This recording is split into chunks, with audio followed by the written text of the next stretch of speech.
दिल्ली देश की राजधानी होने के साथ साथ राजनीति के लिए हमेशा से ही एक बहुत महत्वपूर्ण जगह मानी जाती है, क्योंकि दिल्ली सरकार का केंद्र मानी जाती है। अगर किसी को सरकार के खिलाफ या किसी भी और चीज में न्याय चाहिए होता है तो वे दिल्ली के लिए कूच कर देते हैं। दिल्ली चलो आंदोलन इसका गवाह है। सालों साल से दिल्ली ने बहुत कुछ देखा है। वैसे ही दिल्ली ने कुछ साल पहले किसान आंदोलन को भी देखा, जिसमें ट्रैक्टर रैली और रेड फोर्ट से तिरंगा हटाने से लेकर कई लोगों की मौतें तक हुई।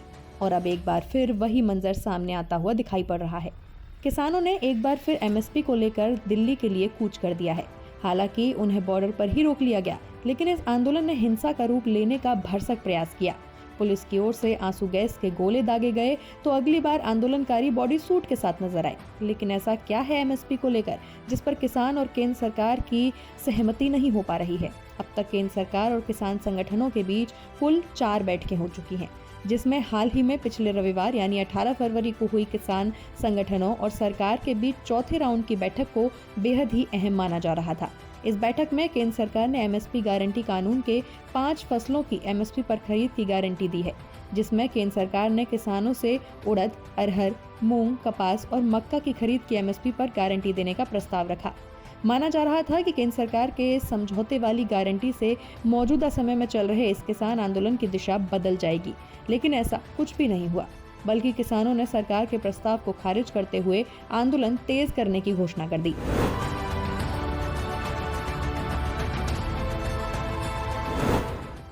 असल में किसान एमएसपी पर गारंटी मांग रहे हैं, क्योंकि केंद्र सरकार ने 23 फसलों की खरीद के लिए एमएसपी तय किया हुआ है। हर साल सीएसीपी की सिफारिशों के चलते केंद्र सरकार एमएसपी का ऐलान करती है और राज्य सरकार बतौर नोडल एजेंसी नोटिफाइड फसलों की खरीद करती है। लेकिन इस व्यवस्था में कई समस्याएं हैं। असल में पंजाब, हरियाणा जैसे कई और राज्यों में मंडी सिस्टम प्रभावी है, जहां एमएसपी पर एफसीआई, पीडीएस यानी कि सार्वजनिक वितरण प्रणाली के लिए गेहूं और चावल की खरीद करती है। लेकिन बिहार जैसे कई राज्यों में मंडी सिस्टम की जगह पेक्स प्रभावी है। इस वजह से वहां से गेहूं और चावल की खरीद एमएसपी पर ठीक से नहीं हो पाती। वहीं दलहनी, तिलहनी फसलों की एमएसपी पर खरीद कुछ राज्य करते तो हैं, लेकिन यहाँ एमएसपी पर खरीद की एक सीमा निर्धारित की हुई है। कहा जाए तो एमएसपी पर दालों की खरीद की व्यवस्था सबसे खराब है और इसी खराब व्यवस्था के चलते किसान एमएसपी पर गारंटी की मांग कर रहे हैं।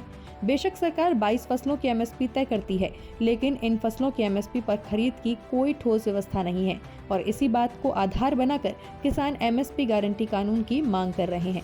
किसान संगठनों का कहना है कि सरकार अगर गारंटी कानून बना देगी तो इसे खुले बाजार में फसलों की एमएसपी से नीचे खरीद नहीं होगी और किसानों को फसलों के निश्चित दाम मिल सकेंगे।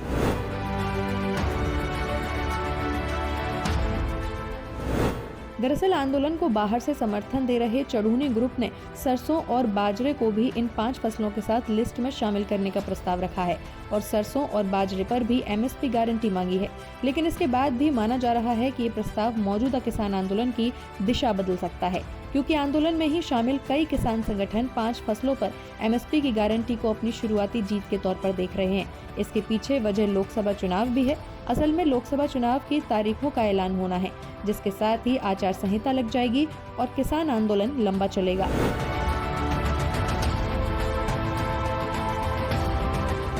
जहां एक और कुछ किसान इसे अपनी जीत मान रहे हैं, तो वहीं कई किसान संगठनों का मानना है कि अगर सरकार के इस प्रस्ताव पर विचार नहीं किया जाता है और चुनाव आचार संहिता लग जाती है तो आंदोलन लंबा खिंचेगा और एक बार चुनाव होने के बाद केंद्र सरकार पर इस तरह का प्रेशर भी नहीं बनाया जा सकेगा। लेकिन वहीं अगर इस प्रस्ताव को स्वीकार लिया जाता है और बाकी मांगों पर सरकार से बाद में विचार का आश्वासन लिया जाता है तो इसमें देश के किसानों की जीत होगी। इससे 5 फसलों पर एमएसपी की गारंटी भी मिल जाएगी और बाकी मांगों को मनवाने के लिए आगे आंदोलन का रास्ता भी साफ हो जाएगा। ऐसे में इस तरह की चर्चाएं हैं कि किसान संगठन सरकार से एक दौर की और बातचीत के बाद मोल भाव करेंगे। तो अब ये आंदोलन क्या मोड़ लेता है वो तो किसान संगठन और केंद्र सरकार की अगली बैठक से ही मालूम होगा। Bureau report, Bharat Shri.